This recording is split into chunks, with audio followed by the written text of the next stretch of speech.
Ahora que ya tenemos unas nociones básicas de la técnica Texas y sobre todo cómo se realiza el montaje, vamos a pasar a hablar de los equipos que debemos de utilizar, tanto caña, carrete, líneas y además os voy a aconsejar una serie de señuelos que creo que son muy efectivos con esta técnica. En primer lugar vamos a empezar por la caña. La caña, lo primero que debemos de buscar es que tenga una acción rápida, una acción fast. Esto es algo prácticamente imprescindible porque es la manera de poder clavar adecuadamente con esta técnica o en general cuando estamos pescando con vinilo.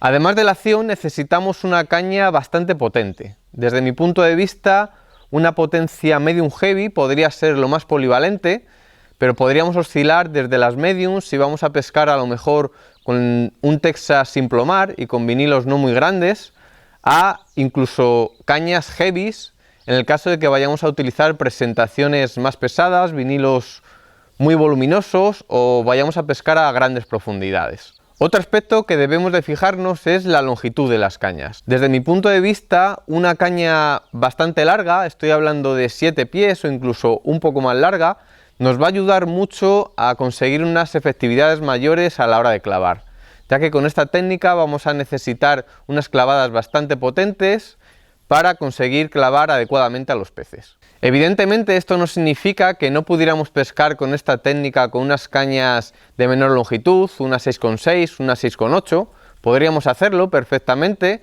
pero si tenemos opción yo os aconsejo que vayáis hacia unas longitudes mayores. Una vez que hemos hablado de la caña, pasamos a hablar del carrete. Lo más importante del carrete es que tenga una recogida rápida.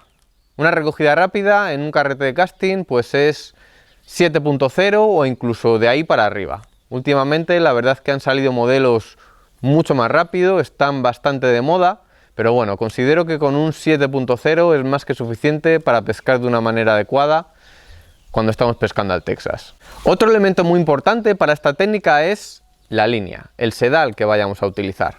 En este caso yo descartaría ya de una manera automática el monofilamento porque tiene mucha elasticidad y por un lado nos va a impedir que tengamos la sensibilidad que podríamos y por otro a la hora de clavar nos va a lastrar en muchas ocasiones. En la mayoría de las ocasiones posiblemente sea el fluorocarbono la mejor opción. Respecto al grosor, estaríamos oscilando entre una línea entre el 0,28 y 0,35 aproximadamente, que vendría a equivaler desde las 10 libras a las 17 libras. Podríamos variar igual que en el caso anterior, dependiendo mucho del tamaño del señuelo, de la profundidad que vayamos a pescar, de la cobertura, ese tipo de aspectos que nos harían decantar por una línea a lo mejor más fina o por otra un poco más gruesa. Por las características de este tipo de línea, nos va a dar un extra de sensibilidad, además, al tener muy poca elasticidad a la hora de clavar nos va a ayudar y luego también al profundizar, al hundirse por sí misma, también va a ayudar a que el vinilo caiga de una manera mucho más natural.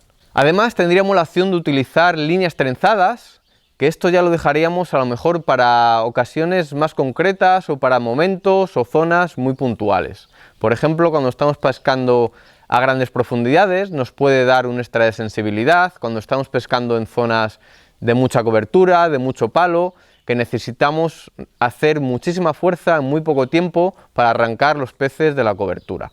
En este caso la línea trenzada podría ir muy bien para esta técnica, pero lo que sí que podríamos hacer, sobre todo en zonas que el agua está muy clara, es utilizar un tramo final de fluorocarbono.